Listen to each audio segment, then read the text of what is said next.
So hello everyone, welcome back to my channel. This is me Anvi Sharma, and this video is not associated with educational content or study things, but this is a video based on my book list or somehow what I have as a content creator. But somehow this is mostly based on study material that what I have as a UPSC aspirant and what things should be there with a UPSC aspirant. So this video is gonna be amazing, so stay tuned till the end. Or first thing I'm going to share about that my room was so dirty, so I thought to make a video on it too. And so with cleaning my room, I'm going to share about all the materials which I have basically study IQ material, and that is very good material I think. And all the main books which a UPSC aspirant should have, that contains all the content I think. And I believe in the era of digitalization, we don't need to run with a specific book, but we have almost a lot of content to create, because we have ChatGPT, we have Google, we have a lot of things to discover what you are wondering for. So without any further delay, I think I need to focus on the content is important for the video making. So let's do it, or let me show you what I have as a UPSC aspirant. First I will share my all UPSC book list, and then I will share other material which is not required as well for you all, because I believe you all are preparing for the UPSC as well. So let's start it. Very first thing is we are starting with the table, and in this table we have, this is my table first, and secondly these are my books. You can see here all the books related with study IQ, and I have bought all the books from study IQ because I have a paid course of study IQ. तो I think मुझे सबसे पहले इसको हटा देना चाहिए, क्योंकि ये बीच में ओ माय गॉड डिफ़िकल्टीज़ ला रहा है। तो सबसे पहले this is the book from Indian polity. मैं इसको सारी बुक्स जो मेरे पास है मैं सारी को खोल के बताऊंगी, बट एक ओवरव्यू देने के लिए कि क्या क्या इंपॉर्टेंस होती है, क्योंकि बहुत सारे ऐसे लोग रहते हैं जो बिगिनर्स रहते हैं, जिनको आइडिया नहीं होता है कि क्या क्या बुक लिस्ट होनी चाहिए। मतलब बहुत से लोग तो ऐसे रहते हैं जो बहुत इरिटेट हो जाते हैं कि यार तुम क्या ही बुक्स दिखा रही हो, बट बहुत से ऐसे लोग रहते हैं जो इनिशियली आपकी प्रिपरेशन में इंडल्ज होते हैं। तो ये इंडियन पॉलिटी की है, ये मेंस के पर्सपेक्टिव से है। जो आपकी इंडियन एग्रीकल्चर है, this is from the mains perspective, और ये कुछ नहीं है। एंशिएंट मेडिवल हिस्ट्री है, मॉडर्न हिस्ट्री है, फिर दी इंडियन इकोनॉमी। ये मैंने जब मैं बाहर रहती थी तो मुझे एक आइडिया नहीं लग रहा था, क्योंकि जो उनकी एक क्या बोलते हैं, रमेश सिंह की जो बुक थी इकोनॉमी की, वो बहुत ही ज़्यादा एक तरीके से मेरे को समझ ही नहीं आ रही थी कि किस तरीके से इसको पढ़ना है, तो मैंने उसको नहीं ली। फिर ये उसको थोड़ा इकोनॉमी को समझने के लिए, क्योंकि मेरा इकोनॉमी का बैकग्राउंड इतना खास है नहीं, तो इसको समझने के लिए आई बॉट दिस बुक। और यहाँ पे लिटरली बहुत ही ज़्यादा एक एग्जाम्पल के वे में आपको समझाया गया है, जिससे आपको बहुत ही ज़्यादा जो ब्रॉड टर्म्स रहती है उनको समझने में बहुत ही ज़्यादा आसानी मिलती है। फिर this is my favourite book, क्योंकि जो पॉलिटी है और जो गवर्नेंस है, these both are my favourite.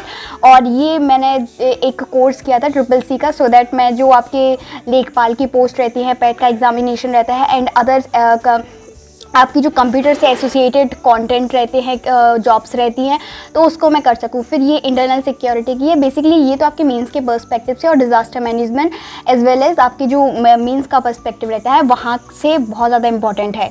फिर ये इन्वायरमेंट का जो 9th एडिशन है, ये सिमिलर नहीं है स्टडी IQ से, मतलब एसोसिएटेड नहीं है।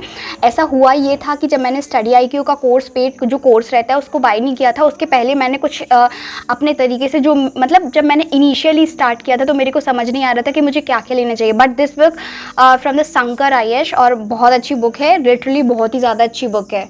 फिर सेकेंडली जब हम यहाँ पे मूव करते हैं तो यहाँ पे 26 ईयर्स के PYQs आपको देखने को मिलते हैं। यहाँ CSET का आपको PYQ देखने को मिलता है। फिर यहाँ पे जो फंडामेंटल ऑफ ज्योग्राफी के रहते हैं, इस वाले में फिजिकल ज्योग्राफी की, यानी कि जो मैप बेस आपकी ज्योग्राफी है उसके बारे में बताया गया है। फिर ये वाला इंटरनेशनल रिलेशन, ये भी मेरा एक तरीके से फेवरेट सब्जेक्ट है। फिर यहाँ पे इंडियन आर्ट एंड कल्चर के बारे में बेसिकली बताया गया है। और ये वाली शायद ये तो मेरी NCERT की नोटबुक है। फिर ये एथिक्स, इंटीग्रिटी और एप्टीट्यूड, जो बहुत ही ज़्यादा इंपॉर्टेंट रोल प्ले करती है आपकी UPSC जर्नी में, जब आपका सिलेक्शन हो जाता है कि आपको मोरल वैल्यूज़ को किस तरीके से हाईलाइट करके चलना है, और किस तरीके से आपको एक ग्राउंड लेवल पे काम करके चलना है, without any hesitation, without any irritation, और फ्री माइंड के साथ। फिर ये यहाँ पे कुछ डेकोरेशन का है। ये मैंने बहुत पहले जब मैंने स्टार्ट की थी अपनी प्रिपरेशन को, तब मैंने इसको बनाया था कि ये देखो आप किस तरीके से है मेरा जो डेली रूटीन होगा। तो मैंने ये सारा आप खुद से पॉज करके पढ़ लेना, क्योंकि मुझे दोबारा से पढ़ने में बहुत ही ज़्यादा अजीब लगता है, क्योंकि मैंने इसको कभी फॉलो ही नहीं किया।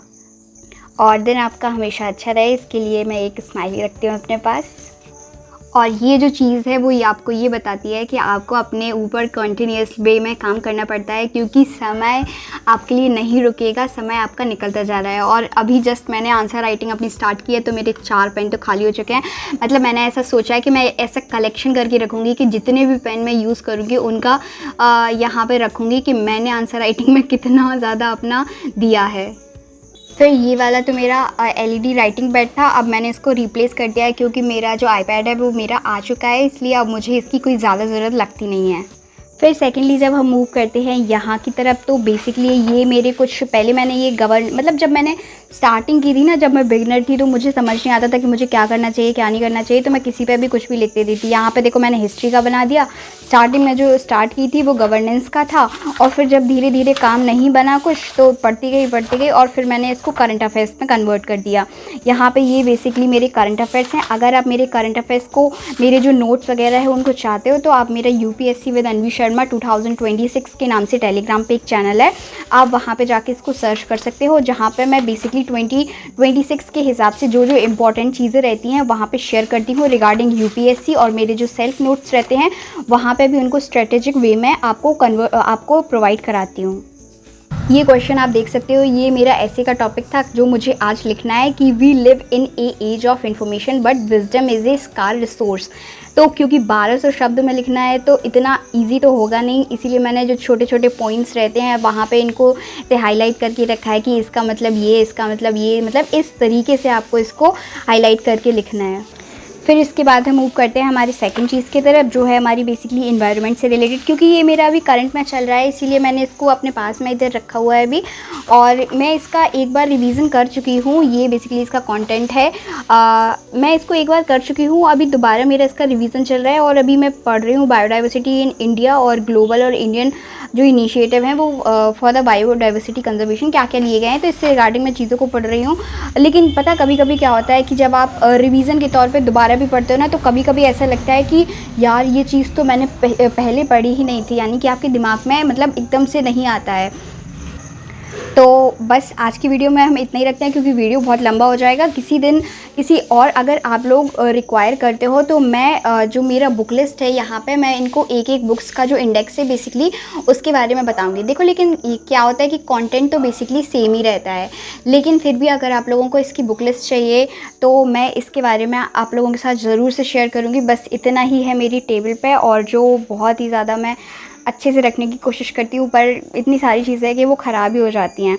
तो आज की वीडियो में बस इतना ही, आशा करती हूँ आप लोगों को ये वीडियो अच्छी लगी होगी। Thank you so much.